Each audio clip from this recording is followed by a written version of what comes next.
नमस्कार विद्यार्थी मित्रांनो. प्राध्यापक निलेश भाग्यवंत या आपल्या YouTube चॅनलमध्ये आपले स्वागत आहे.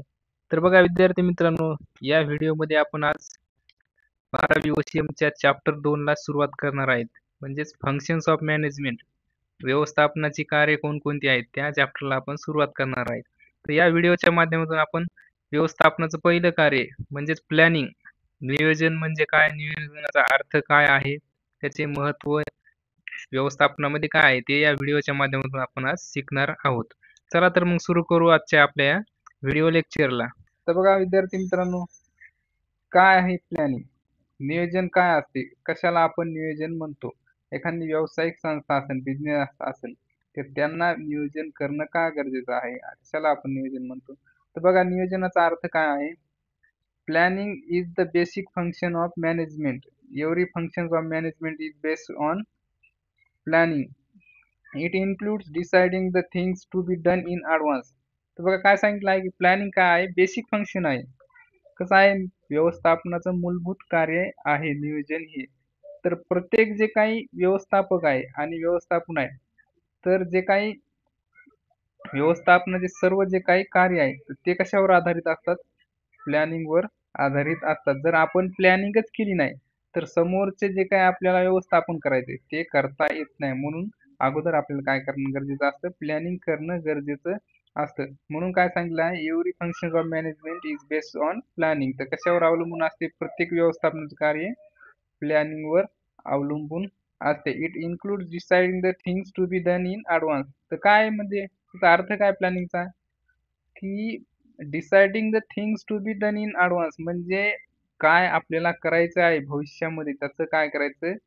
अगोदरच ठरवून ठेवायचं. ॲडव्हान्समध्येच काय करायचं त्याचं ठरवायचं की आपल्याला समजा काय करायचंय बोर्डच्या एक्झाममध्ये आपल्याला 90% मार्क्स घ्यायचे, 100% घ्यायचे. तर त्याचं अगोदरच काय करावं लागतं आपल्याला? डिसाईड करावं लागतं की कसे घ्यायचे, काय करायचं, किती वेळेस अभ्यास करायचा, कोणत्या विषयावर जास्त भर द्यायचा, हे आपल्याला काय करावं लागतं? ॲडव्हान्समध्येच ठरवावं लागतं. त्यालाच काय म्हणतो आपण? प्लॅनिंग असं म्हणतो. तर बघा डेफिनेशन सांगितलेली आहे, व्याख्या कुन्स अँड ओडोनेलने. काय सांगितलेलं आहे? Planning is deciding in advance what to do, how to do, when to do it and who is to do it. Planning brings the gap from where we are and where we want to go. It makes possible things to occur when would not otherwise occurs. म्हणजेच काय सांगितलंय ओडोनेलने? Planning हे काय आहे? Planning म्हणजे काय की आपल्याला कोणते काम करायचे आहे, कसे करायचे आहे, केव्हा करायचे आहे आणि who is to do it म्हणजे कोणी करायचे आहे हे अगोदरच काय करायचंय?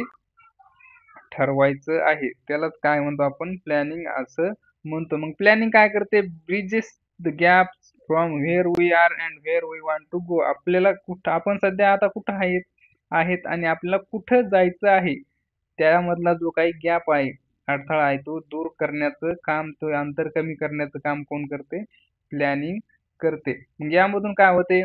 की ज्या गोष्टी आपल्याला अशक्य आहेत, त्या गोष्टी आपण काय करू शकतो?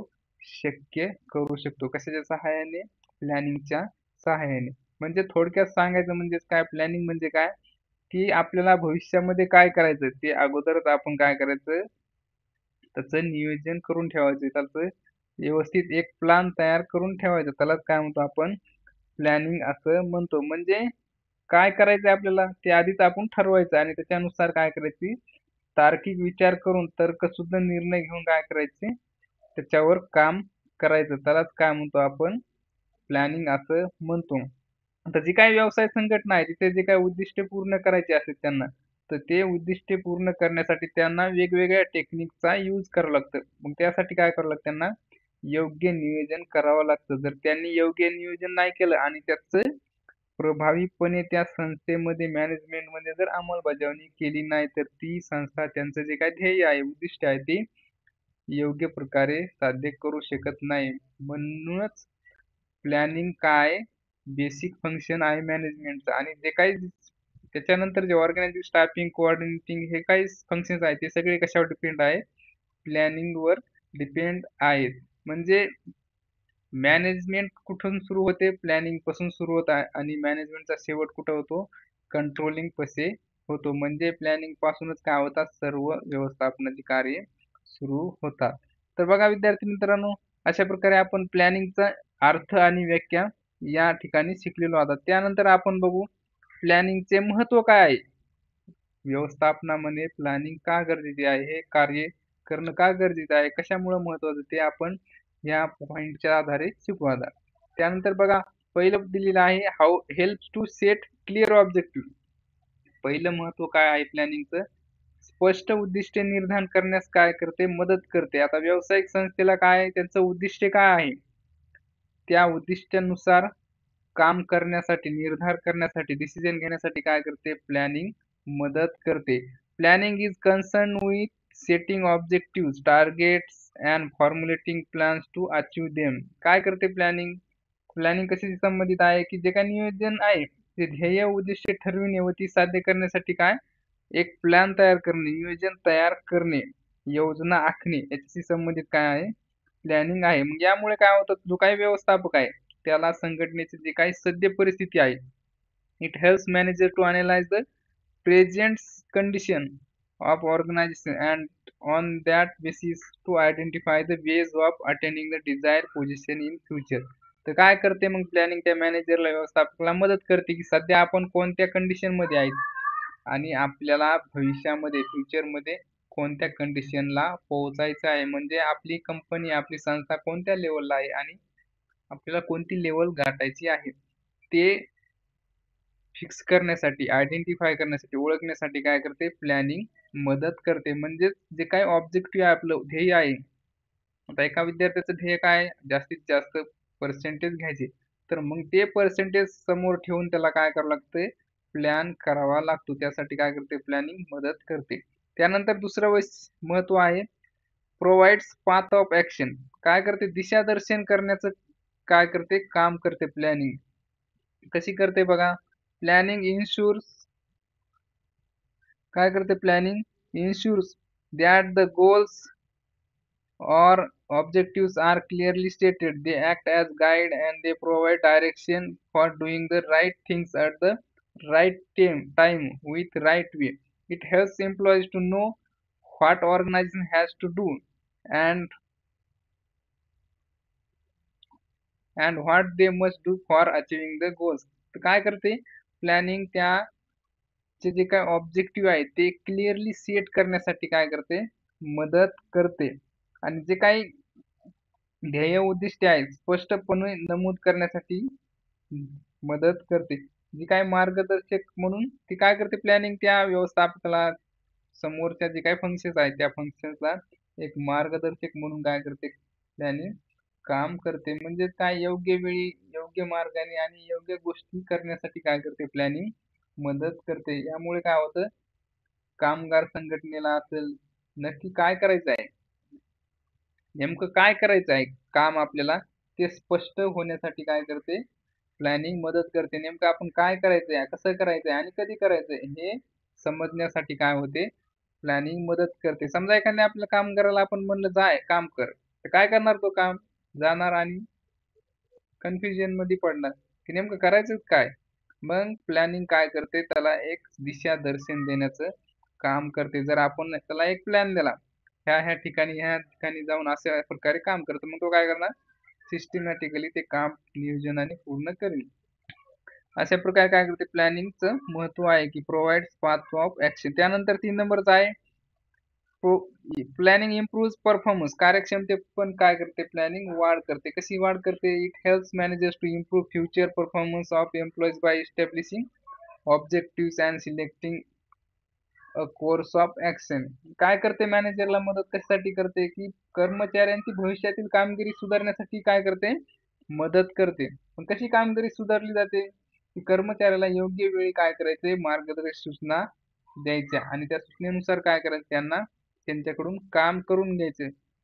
म्हणजे त्यांची कार्यक्षमता कशी वाढवायची हे याला मदत करण्यासाठी पण काय करते? प्लॅनिंग मदत करते. त्यानंतर बघा 4 नंबरचं महत्व मिनिमाइजेस द रिस्क. जोखीम पण काय करते?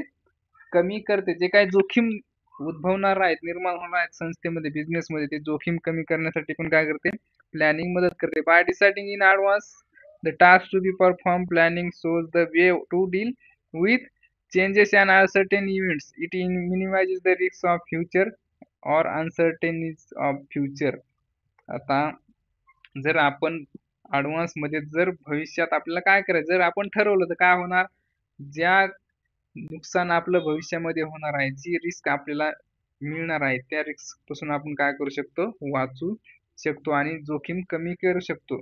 समजा जर एखाद्या शेतकऱ्याला जर वाटलं काय येणार आहे, पूर येणार आहे, तर त्यांनी त्या पावसाच्या पाहणीनुसार, पाऊस किती पडला आहे त्याच्यानुसार जर त्यांनी अगोदरच नियोजन केलं, तो काय करू शकतो, त्याचा माल खराब होण्यापासून काय करू शकतो, वाचवू शकतो. त्याची योग्य प्रकारे अगोदरच काय विल्हेवाट लावू शकतो. म्हणजेच थोडक्यात प्लॅनिंग काय करते, नियोजन पूर्वानुमान तंत्रावर आधारित असल्यामुळे प्लॅनिंग काय करते, भविष्यातील अचूक बोध लावण्यासाठी मदत करते. मग भविष्यामध्ये काय होणार आहे, कसं होणार आहे, त्याचा आधीच बोध लावला, त्यानुसार आपण काम केलं तर काय होते, जे येणारे धोके आहेत व्यवसायामध्ये, ते धोके आपण कमी करू शकतो. अशा प्रकारे रिस्क कमी करण्यासाठी पण प्लॅनिंग महत्वाचं आहे. त्या नंबर आहे 5 नंबरचं, planning leads to optimum utilisation of resources. आता संसाधनांचा पर्याप्त वापर करण्यासाठी पण काय करते, प्लॅनिंग मदत करते. कशी करते बघा, it also facilitate optimum utilisation of resources which brings higher efficiency and better result. One can avoid wastage of resources by proper planning. जर प्रॉपर प्लॅनिंग केली आपण तर काय होणार, जे काय वेस्टेज होणार आहे आपल्या बिझनेसमध्ये, ते वेस्टेज काय होऊ शकते, कमी होऊ शकते. म्हणजे पूर्णशः नाहीसे वेस्टेज होणं शक्य नाही, परंतु होईल तेवढं आपण जे काही नुकसान होणार आहे ते प्लॅनिंगच्या सहाय्याने काय करू शकतो, कमी करू शकतो. समजा गोडाऊन मध्ये माल पडून आहे, जर आपण विचारच केला नाही की भविष्यामध्ये जर त्या गोडाऊनला आग लागली तर काय होणार, सगळा माल जळून खाक होणार आणि आपलं नुकसान होणार. आणि जर आपण त्याचं अगोदरच नियोजन केलं, त्याचा इन्शुरन्स काढला, त्याच्यासाठी चांगली देखरेख ठेवली, गार्ड ठेवली, तर काय होणार, मग जो काही आपल्याला धोका होणार आहे, जे काही नुकसान होणार आहे, ते आपण टाळू शकतो. ते कशामुळे शक्य होईल, प्लॅनिंगमुळे शक्य होईल. म्हणून काय करते, पर्याप्त वापर करण्यासाठी काय करते, मदत करते. कशाचा, संसाधनांचा. त्यानंतर 6 नंबरचा हेल्प्स इन डिसिजन मेकिंग. परत प्लॅनिंग काय करते, व्यवस्थापकाला निर्णय घेण्यासाठी पण काय करते, मदत करते. आता कसं करते मदत, for achieving goals, planning helps the management for select the best alternative by considering all positive and negative outcomes of all the alternatives. It helps the manager to take rational decisions. काय करते, rational decision घेण्यासाठी काय करते, व्यवस्थापकाला rational म्हणजे तर्कशुद्ध निर्णय घेण्यासाठी मदत करते. कसे, आता जे काही विकल्प आहेत, काय आहेत, जे काही अल्टरनेटिव्ह आहेत, जेवढे काही पर्याय आहेत, त्या पर्यायापैकी योग्य जो काही पर्याय आहे तो निवडून, जे काही निगेटिव्ह गोष्टी आहेत त्या बाजूला ठेवून पॉझिटिव्ह गोष्टी जर घेतल्या त्या मॅनेजरनं, तर काय होणार, त्याला रॅशनल डिसिजन घेण्यासाठी मदत होईल. तर त्याचं जे काही गोल आहे ते गोल तो काय करू शकेल, अचीव करू शकेल. म्हणजेच प्लॅनिंग काय करते, निर्णय घेण्यास मदत करते. म्हणजे सर्वोत्तम पर्याय निवडून आपल्याला काय करायचं आहे, किती टार्गेट करायचं आहे, किती ऑर्डर आपल्या कंप्लीट करायच्या आहे, किती आपल्याला प्रोडक्शन घ्यायचं आहे, याचं जर आपण पुरेपूर नियोजन केलं तर काय होणार, आपलं वेस्टेज कमी होईल आणि आपलं जे काय गोल आहे ते गोल आपण अचीव करू शकतो. अशा प्रकारे डिसिजन घेण्यामध्ये पण काय करते, प्लॅनिंग व्यवस्थापकाला मदत करते. त्यानंतर आहे 7 नंबरचं, useful in setting the standard for controlling. नियंत्रणासाठी, मानके ठरण्यासाठी पण काय होते, प्लॅनिंग उपयुक्त ठरते. बघा, planning set out standards for controlling. काय करते, स्टँडर्ड्स जे काय मानके आहेत, नियम्स आहेत, ते प्लॅनिंग काय करते, तयार करते. कशासाठी, कंट्रोलिंग करण्यासाठी. जर कंट्रोलिंग केलं नाही आपण तर काय होणार, आपलं नुकसान होणार. कमी वेळेमध्ये, कमी खर्चामध्ये जर आपल्याला जास्त नफा कमवायचा असेल तर आपल्याला प्लॅनिंग प्रॉपर करून त्याच्यावर कंट्रोलिंग आणणं गरजेचं आहे. So the actual performance can be compared with the standards and managers can be find out the deviation if any between the actual and the standard performance. आता काय करतो मॅनेजर मग, की ऍक्च्युअल परफॉर्मन्स काय आहे आपल्याला, आपल्याला किती टार्गेट करायचं आहे प्रोडक्शन, 1000 जर आपल्याला युनिट दिवसामध्ये तयार करायचे आहेत वस्तूचे आणि आपण किती करत आहेत, 800च करत आहे, तर या दोघांमध्ये काय डेव्हिएशन आहे, काय तफावत आहे, ती तफावत विचारात घेऊन काय करते, योग्य ते कंट्रोलिंग करण्यासाठी, त्याच्यावर नियंत्रण ठेवण्यासाठी काय करते, प्लॅनिंग स्टँडर्ड्स जे काही मानके आहेत, नियम्स आहेत, ते तयार करण्यासाठी मदत करते. तर अशा प्रकारे मग काय होते, त्यामुळे कर्मचाऱ्यामध्ये शिस्त लागते, कर्मचारी योग्य वेळेत येतात कामावर आणि त्याचं जे काही टार्गेट आहे ते पूर्ण होतात. जर प्लॅनिंगच त्यांना दिली नाही प्रॉपर, ते काय करणार, चला काम केलं तर केलं, नाही तर नाही केलं. मग त्यापासून काय होणार, त्यांचं जे काही डेव्हिएशन आहे ते वाढतच जाणार आणि जे काही ऑर्गनायझेशनल गोल आहे ते पूर्ण होणार नाही. त्यानंतर आहे facilitates coordination of all activities. आता जे काही ऍक्टिव्हिटीज असतात बिझनेसच्या, त्या सगळ्या बिझनेस ऍक्टिव्हिटीज मध्ये, कार्यामध्ये समन्वय साधण्यासाठी पण काय प्लॅनिंग गरजेचं आहे, महत्वाचं आहे. तर बघा, it reduces overlapping among activities. तर काय करते प्लॅनिंग, ओव्हरलॅपिंग जे काही कमी जास्तपणा होणार आहे कशामध्ये, कार्यामध्ये, तो कमी करते planning. All activities of business organise are closely link with each other which is concern in the process of planning. आता जे काही व्यवसायामध्ये कार्य केले जातात, ऍक्टिव्हिटीज पूर्ण केले जातात, त्या सगळ्या एकमेकावर अवलंबून असतात, एकमेकाला कनेक्ट असतात, लिंक असतात. म्हणून जर एखाद्या ऍक्टिव्हिटी मध्ये ओव्हरलॅपिंग झालं, कमी जास्तपणा जर झाला, तर काय होते, मग त्यापासून नुकसान होते आणि कर्मचाऱ्यांमध्ये पण काय होतो, तह निर्माण होतो आणि ते व्यवस्थित काम करत नाही. म्हणून काय होते, प्लॅनिंग कोऑर्डिनेट त्यांच्यामध्ये राखण्यासाठी मदत करते. जर प्लॅनिंग दिली आपण प्रोडक्शन फंक्शन साठी, प्लॅनिंग जर पुरेपूर दिली, तर काय होणार, तो योग्य वेळेला रॉ मटेरियल आणणार, त्याच्यावर प्रक्रिया करणार, समोरचा त्याला पॅक करणार, त्याच्या समोरचा त्याला सेल करणार, डिस्ट्रीब्यूट केले जाणार, असे काय प्रोडक्शन साखळी मध्ये काय होईल, कोऑर्डिनेशन राखलं जाईल. कधी, जर आपण पुरेपूर प्लॅनिंग केली तर. तर काय करते प्लॅनिंग, जे काही बिझनेस ऍक्टिव्हिटीज आहेत सगळ्या त्या ऍक्टिव्हिटीज मध्ये कोऑर्डिनेशन राखण्यासाठी, समन्वय राखण्यासाठी काय करते, मदत करते.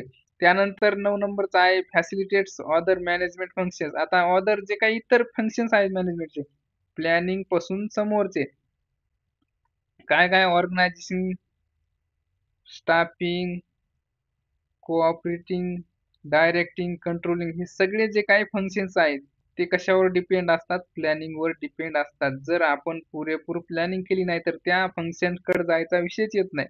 म्हणून काय करते, त्या फंक्शन्सला सुलभ करण्यासाठी प्लॅनिंग चांगली करणं गरजेचं आहे. Organisational goals is set at the planning stage. जे काही संस्थेचा गोल आहे, ऑब्जेक्टिव्ह आहे, ध्येय आहे, ते कुठं ठरवलं जातं, प्लॅनिंग मध्ये ठरवलं जातं. समजा तुम्हाला विद्यार्थ्यांना बोर्ड एक्झाम मध्ये फर्स्ट यायचं आहे तुमच्या कॉलेजमध्ये, तर काय त्या झालं, तुमचं गोल झालं ते, की आपल्याला हे गोल अचीव करायचं आहे.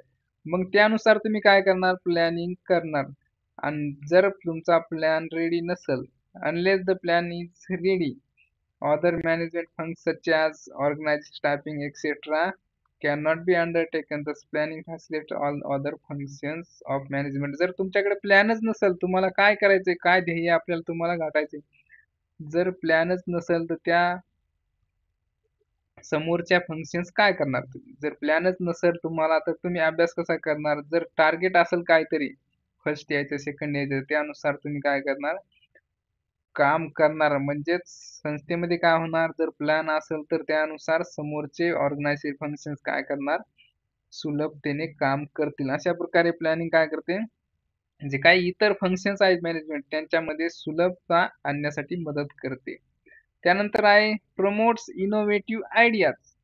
काय करते प्लॅनिंग, नवीन कल्पनांना प्रोत्साहन देते. आता नवीन कल्पना काय, इनोव्हेटिव्ह आयडिया, एखाद्या काय झालं, planning is the process of decision making which involves promotion of innovative ideas after critical thinking. Ultimately, these innovative plans result into attainment of goals of the organization. समजा काय होतं, एखाद्या व्यवस्थापकाला काय झालं, प्लॅनिंग करता करता काही इनोव्हेटिव्ह आयडिया आल्यात. त्याचं काय करतो तो प्रत्यक्षामध्ये त्या प्लॅनमध्ये उतरण्याचं काम करतो आणि त्यापासून जर त्याला चांगला रिझल्ट मिळाला पॉझिटिव्ह, तर तो काय करत असतो, अजून इनोव्हेशन करण्यासाठी प्रोत्साहित होत असतो. तर असं काय करते, प्लॅनिंग इनोव्हेटिव्ह आयडियाजला प्रोत्साहित करण्यासाठी मदत करते. म्हणजेच जर चिकित्सक पद्धतीने जर विचार करून जर नाविन्य काही कल्पनाचा प्रचार जर केला, तर त्यापासून काय होते, जे काही संघटनेचं ध्येय आहे, ते ध्येय साधण्यासाठी आपल्याला सुलभता निर्माण होते आणि ते कधी शक्य होते, जर आपण प्रॉपर प्लॅनिंग केली तर. तर बघा विद्यार्थी मित्रांनो, अशा प्रकारे एखाद्या संस्थेच्या वाटचालीसाठी आणि संस्था असू किंवा काही असू, इंडिव्हिज्युअल असू, एक व्यक्ती असू किंवा संस्था असू, त्यांच्या जीवनामध्ये जर आपल्याला योग्य आपलं गोल अचीव्ह करायचं असेल, तर कशाप्रकारे प्लॅनिंग गरजेचं आहे. प्लॅनिंग शिवाय आपण आपलं ऑब्जेक्टिव्ह किंवा गोल अचीव्ह करू शकत नाही. ते महत्त्वाच्या आधारे आपण पाहिलेलं आहे. तर विद्यार्थी मित्रांनो, व्हिडिओ आवडला तर लाईक करा, तुमच्या विद्यार्थी मित्रांना शेअर करा आणि आपल्या YouTube चॅनलला सबस्क्राईब करा.